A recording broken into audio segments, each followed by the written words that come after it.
नमस्कार दोस्तों, आपका स्वागत है आपके अपने YouTube चैनल जिसका नाम है स्टोरी बूम बूम बूम। आज की कहानी का नाम है मंदिर की आखिरी घंटी। शहर से लगभग 15 किलोमीटर दूर एक ऊंची पहाड़ी पर शिवपुर का प्राचीन मंदिर था। उस मंदिर की सबसे बड़ी पहचान भगवान की मूर्ति नहीं बल्कि प्रवेश द्वार पर टंगी एक बहुत पुरानी पीतल की घंटी थी। कहते थे यह घंटी लगभग 250 साल पुरानी थी। गांव में एक परंपरा थी, सुबह की पहली घंटी मंदिर के पुजारी बजाते और रात की आखिरी घंटी हमेशा ठीक 9 बजे बजती। उसके बाद मंदिर के दरवाजे बंद हो जाते, लेकिन गांव वाले कहते थे अगर किसी रात आखिरी घंटी ना बजे तो समझो किसी की उम्मीद अधूरी रह गई।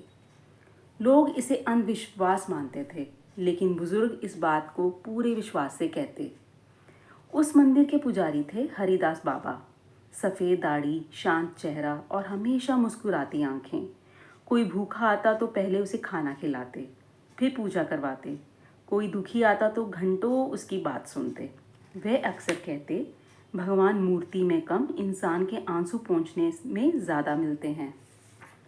एक दिन शहर से निखिल नाम का एक पत्रकार वहाँ पहुँचा। उसे अंधविश्वासों पर लेख लिखना था। उसने गांव वालों से पूछा, क्या सच में घंटी ना बजे तो कुछ हो जाता है? सबने एक ही जवाब दिया, पता नहीं, लेकिन ऐसा आज तक कभी नहीं हुआ। निखिल मुस्कुरा दिया, आज मैं देखूंगा। उसने तय किया कि वह रात तक मंदिर में रुकेगा। दिन भर श्रद्धालु आते रहे। शाम हुई, आरती शुरू हुई। घंटियों की आवाज़ पूरे पहाड़ में गूंज उठी। धीरे धीरे सब लोग चले गए। अब मंदिर में केवल हरिदास बाबा और निखिल थे। रात के 8:55 हुए। हरिदास बाबा रोज की तरह आखिरी आरती की तैयारी करने लगे। इतने में मंदिर की सीढ़ियों से किसी के दौड़ने की आवाज़ आई। एक लगभग 10 साल की बच्ची सांस फूलती हुई रोती हुई मंदिर पहुंची। उसके कपड़े मिट्टी से सने थे। वह हाँफते हुए बोली, बाबा, मेरे पिताजी जंगल में लकड़ी काटते समय गिर गए हैं। कोई उनकी मदद नहीं कर रहा। सब कह रहे हैं सुबह देखेंगे। आप चलिए ना। हरिदास बाबा ने बिना एक पल गवाए पूजा की थाली नीचे रख दी। उन्होंने निखिल की ओर देखा। बेटा, आज शायद आखिरी घंटी देर से बजे। और वे बच्ची के साथ दौड़ पड़े। निखिल ने घड़ी देखी, 9 बज गए, लेकिन घंटी नहीं बजी। पहली बार पूरे गांव में सन्नाटा था। लोग घरों से बाहर निकल आए। सबकी नज़र मंदिर की ओर थी। आज घंटी क्यों नहीं बजी? बुजुर्गों के चेहरे पर चिंता साफ दिखाई दे रही थी। उधर हरिदास बाबा जंगल पहुंचे। एक आदमी गहरी खाई के किनारे घायल पड़ा था। बारिश शुरू हो चुकी थी। अंधेरा बढ़ता जा रहा था। बाबा ने अपनी उम्र की परवाह किए बिना उसे कंधे का सहारा दिया। गांव के कुछ युवकों को बुलाया। रस्सी लाई गई। करीब 1.5 घंटे की मेहनत के बाद उस घायल व्यक्ति को बाहर निकाला गया। उसे अस्पताल भेज दिया गया।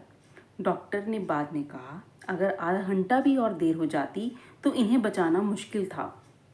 उधर गांव में लोग अब भी मंदिर के सामने खड़े थे। सबको पहली बार लग रहा था कि शायद आज परंपरा टूट गई। रात के लगभग 10:30 बजे दूर पहाड़ी पर एक दीपक दिखाई दिया। हरिदास बाबा लौट रहे थे। उनके कपड़े भीग चुके थे। चेहरे पर थकान थी, लेकिन आंखों में वही शांति। मंदिर पहुंचकर उन्होंने सबसे पहले भगवान के सामने सिर झुकाया। फिर दोनों हाथों से पूरी श्रद्धा के साथ घंटी बजाई। उस रात घंटी की आवाज़ पहले से कहीं ज़्यादा देर तक पहाड़ों में गूंजती रही। पूरा गांव मौन खड़ा था। निखिल ने पूछा, बाबा, आपने पहली बार समय पर घंटी नहीं बजाई, क्या आपको डर नहीं लगा कि परंपरा टूट जाएगी? हरिदास बाबा मुस्कुराए।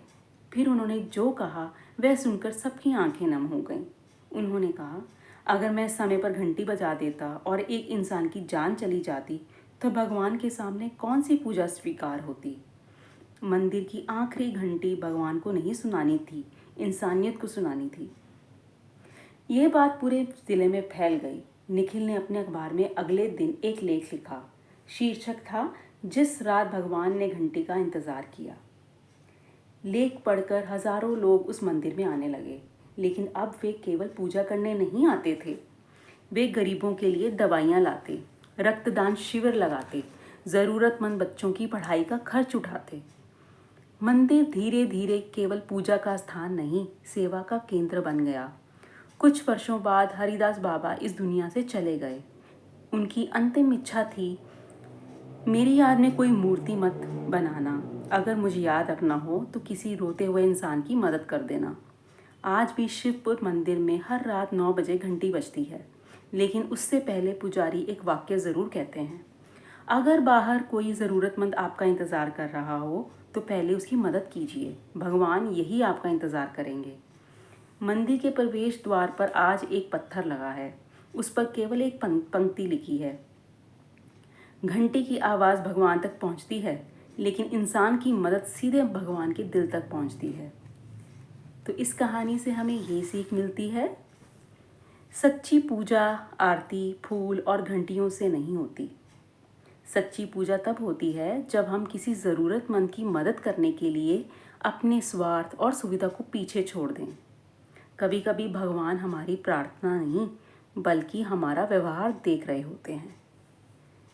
तो दोस्तों, मुझे पूरी आशा है कि ये कहानी भी आपको अच्छी लगी होगी। यदि ऐसा है तो कृपया आप हमारे चैनल को सब्सक्राइब करें, लाइक, शेयर और कमेंट भी करें। हम बहुत जल्द आपके समक्ष फिर से हाजिर होंगे एक नई कहानी के साथ। तब तक आप हमें इजाज़त दीजिए, हमारी चैनल के साथ बने रहिए, अपना ख्याल रखिए। आपका बहुत बहुत धन्यवाद।